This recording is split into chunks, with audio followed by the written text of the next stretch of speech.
Rubber plant সুন্দর এই গাছটির সাথে অনেক বন্ধুই পরিচিত।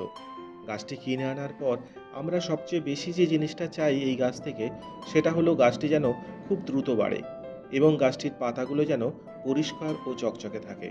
কিন্তু আমরা চাইলেই তো আর এই গাছ এমনি এমনি বড় হয়ে যাবে না, সেটা যে গাছই হোক না কেন। তার জন্য মানতে হয় বেশ কিছু নিয়ম। অর্থাৎ কেমন মাটি নেবেন, কেমন জায়গায় বসাবেন, কী খাবার দেবেন এবং এই গাছের পাতায় যত রকম সমস্যা দেখা যায় তা থেকে এই গাছের পাতাকে সুস্থ রাখতে এবং চকচকে রাখতে কী ইউজ করবেন। আজ আমি আপনাদের সেগুলিই বলবো এই ভিডিওতে। তাহলে চলুন জেনে নেওয়া যাক।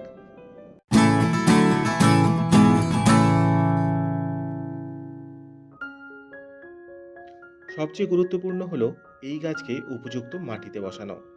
এমন মাটিতে এই রাবার প্ল্যান্ট বসাবেন যেন সেই মাটিতে জল জমে না থাকে এই রকমভাবে। জল দিলে যেন সেটা অল্প সময়ের মধ্যেই টবের নিচ দিয়ে বেরিয়ে যায় খুব সহজে। আর সেটা বানাতে আমি এখানে নিয়েছিলাম 30% গার্ডেন সয়েল, 30% গোবর সার, 30% কম্পোস্ট, 10% হাড় গুঁড়ো ও শিংকুচি, সাথে হাফ চামচ যে কোনো ফাঙ্গিসাইড।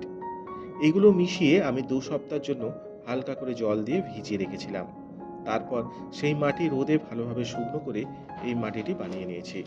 এই একই মাটির মিশ্রণে আমি এই গাছটা নতুন কিনে আনার পর 6 মাস আগে বসিয়েছিলাম। এখন এই গাছটির রুট বাউন্ড হতে শুরু করেছে, তাই এটাকে রিপোর্ট করব।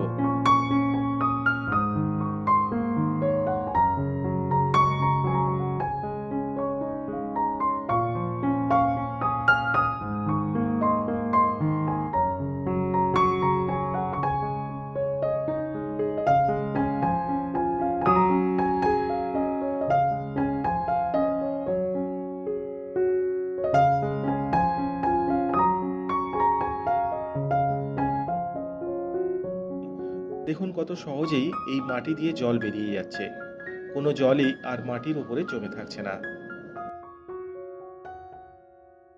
জল এই গাছে তখনই দেবেন যখন দেখবেন টবের মাটি পুরোপুরি শুকনো হয়েছে। সেটা দেখতে একটা আঙুল এইভাবে মাটিতে দিয়ে দেখতে পারেন।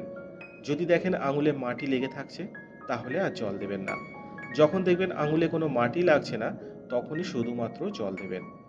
পুরো টব ভর্তি করে জল দেবেন, যেন টবের নিচ দিয়ে জল বেরিয়ে যায়। আর প্রতি মাসে একবার করে জল দেওয়ার সময় 1 গ্রাম যে কোনো ফাঙ্গিসাইড ও 1 গ্রাম রুট হরমোন পাউডার 1 লিটার জলের সাথে মিশিয়ে দেবেন। এতে গাছটির শিকড়গুলো আরও ভালো থাকবে। সরাসরি সূর্যের আলোতে এই গাছকে কখনোই রাখবেন না, তাহলে পাতা পুড়ে গিয়ে এই রকম বাদামি হয়ে যাবে। শুধু সকালের দিকে 1 ঘন্টা আর বিকেলের দিকে 1 ঘন্টা হালকা রোদ লাগানো যেতে পারে এই গাছকে, এর বেশি নয়। তাই এমন জায়গায় গাছটি রাখুন যেখানে প্রচুর আলো, কোনো বাল্ব বা টিউবলাইট ছাড়াই, যেখানে যে কোনো জিনিস আপনি পরিষ্কার দেখতে পাচ্ছেন তেমন কোনো জায়গায়।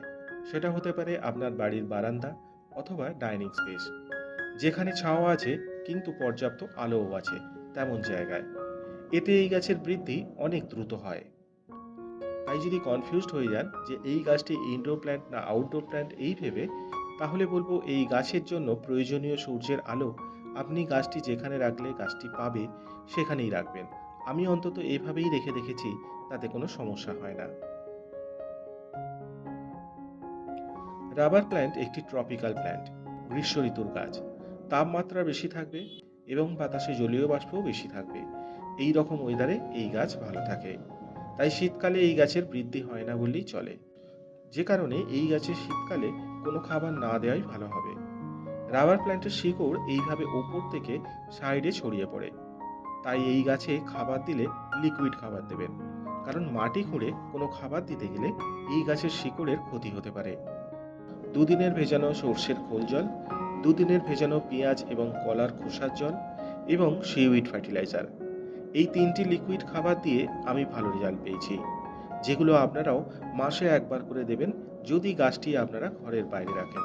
আর যদি ঘরের ভিতরে রাখেন তাহলে 2 মাসে একবার দেবেন। এই 3টি খাবারের সাথে 3 মাস ছাড়া একবার করে হিউমিক অ্যাসিড দেবেন। এতে আরও ভালো হবে এই গাছের বৃদ্ধি। এতক্ষণ বললাম এই গাছের ভালো বৃদ্ধির জন্য কেমন মাটি নেবেন, কতটা পরিমাণ জল দেবেন, কোথায় রাখবেন গাছটি এবং কি খাবার দেবেন। এবার বলি এই গাছের পাতাগুলোকে ভালো রাখতে কি করবেন বন্ধুরা। কারণ এই গাছের পাতায় নানা কারণে বেশ কতগুলো সমস্যা দেখা যায় এবং সেগুলোর সমাধানই বা কি, চলুন জেনে নেওয়া যাক এবার। এর কারণ সরাসরি সূর্যের আলো। যদি এই গাছকে আপনি টানা অনেক দিনের জন্য রোদে রেখে দেন বা এমন জায়গায় রাখলেন যে এই গাছে কোনো একটি পাতা বা দুটো পাতায় রোদ লাগছে, তাহলে দেখবেন সেই পাতাগুলো পুড়ে গিয়ে এই রকম বাদামি হয়ে যাচ্ছে। তাই এই রকম পুড়ে গেলে সবার আগে গাছটিকে ছাওয়াতে রাখুন এবং পুড়ে যাওয়া পাতাগুলো কেটে ফেলে দিন। পাতায় এই রকম বাদামি ছোপ ছোপ দাগের কারণ ফাঙ্গাস অথবা ব্যাকটেরিয়ার আক্রমণ। হয়তো গাছটা একটা এমন জায়গায় রেখেছেন যেখানে সূর্যের আলো কম বা ঘরটা বদ্ধ টাইপের, সেখানে সেভাবে বাতাস চলাচলও করে না, অথবা টবের মাটি যদি অনেক দিনের জন্য ভিজে থাকে তখন পাতায় এই রকম দাগ দেখা যায়। কারণ এই ধরনের পরিবেশে ব্যাকটেরিয়া এবং ফাঙ্গাসের বৃদ্ধি আরও বেশি হয়। তাই গাছটি সঠিক জায়গায় রাখুন এবং নিম অয়েল প্রতি সপ্তাহে একবার করে স্প্রে করে গাছের পাতাগুলো ধুয়ে দিন। এই রকম হলে জানবেন গাছটির শিকড় ফাঙ্গাসের আক্রমণের কারণে পচে যাচ্ছে। তখন সব মাটি খসিয়ে দিয়ে শিকড়গুলো ভালো করে ফাঙ্গিসাইড দিয়ে ধুয়ে নতুন মাটিতে গাছটিকে রিপোর্ট করুন এবং যদি কোনো কালো বা শুকনো শিকড় দেখতে পান তাহলে সেটা অবশ্যই কেটে ফেলে দিন, তারপর রিপোর্ট করুন, তাহলে এই সমস্যা চলে যাবে। যদি দেখেন এইভাবে পাতা মুড়ে যাচ্ছে এবং বেঁকে যাচ্ছে, তাহলে জানবেন হয় জল কম দেওয়া হচ্ছে অথবা জল বেশি দেওয়া হচ্ছে। আমি যেভাবে এই গাছে জল দেওয়ার কথা অলরেডি বলেছি, ঠিক সেইভাবে এই গাছে জল দেওয়ার আগে মাটি ভিজে আছে কিনা সেটা চেক করে তারপরে জল দিন। আর যদি ঠিকঠাকভাবেই এই গাছে আপনি জল দিচ্ছেন তাও দেখছেন পাতা এইভাবে মুড়ে যাচ্ছে, তাহলে জানবেন এটা ঠান্ডা থেকে হচ্ছে। অনেক সময় দেখা যায় অতিরিক্ত ঠান্ডাতে এইভাবে পাতা মুড়ে যায়। বিশেষ করে শীতের ঠান্ডা এবং শুকনো বাতাসে এই রকম সমস্যা হতে দেখেছি। তাই গাছটিকে এমন জায়গায় রাখুন যেখানে শীতের ঠান্ডা বাতাস গাছটিতে লাগবে না, তাহলে দেখেছি এই সমস্যা অনেকটাই ঠিক হয়ে যায়। আর যদি দেখেন পাতা হলুদ হয়ে ঝরে পড়ছে, তাহলে জানবেন জল বেশি দেওয়া হয়ে গেছে এই গাছের টবে। তাহলে অবশ্যই জল কম দিন টবের মাটিতে। এখানে আমি ভিনিগার, হ্যান্ড ওয়াশ এবং নিম অয়েল 1 ml করে 1 লিটার হালকা গরম জলে গুলে নিয়েছি। এবার এটা সব পাতাগুলোর ওপর এবং নিচে স্প্রে করে দেব। তারপর আস্তে আস্তে নরম কাপড় দিয়ে পাতাগুলোর ওপর এবং নিচ এইভাবে মুছে দেব। শুকিয়ে গেলে শেষে আরেকবার শুকনো কাপড় দিয়ে পাতার ওপর এবং নিচ এইভাবে পরিষ্কার করে দেবেন। এতে যেমন পোকামাকড় লাগবে না গাছটির পাতায়, তেমন পাতাগুলো উজ্জ্বল এবং চকচকে থাকবে। দুটো পাতার তফাৎটা একবার ভালো করে দেখুন, তাহলেই বুঝতে পারবেন এই মিক্সড লিকুইডটা কতটা এফেক্টিভ। এইভাবে তাহলে আপনারাও আপনাদের বাড়িতে সুন্দর রাবার প্ল্যান্টের খেয়াল রাখুন, সাথে নিজেদেরও। তাহলে আজ ভিডিওটি এখানেই শেষ করছি। সকলে ভালো থাকবেন, সুস্থ থাকবেন। আর যদি ভিডিওটি ভালো লেগে থাকে তাহলে please like, comment, share and please subscribe my channel.